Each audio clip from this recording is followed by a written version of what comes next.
Hey Siri, do you like to knit? Actually, I prefer crochet. Well then you better stay tuned, because there's an app for that.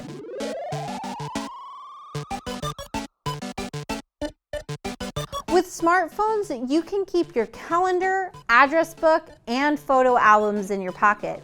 Why not keep your patterns there too?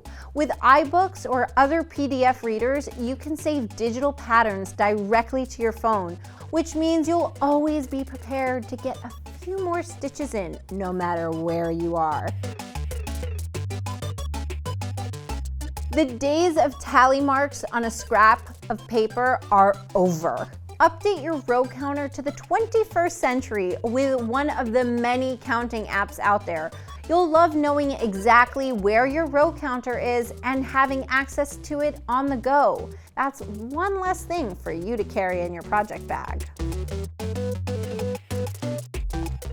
No measuring tape? No problem. The Measure app, which now comes standard on iOS, uses augmented reality to measure your project.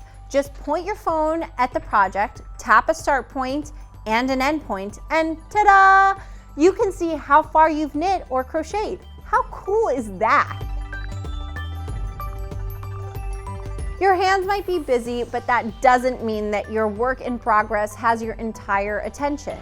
There are plenty of apps to keep you entertained while you're stitching. With your favorite podcast app or audiobook service, you can jump into a great story or learn something new, or stay up to date on this channel with the YouTube app. Do you ever shop for yarn without a particular project in mind? Who doesn't?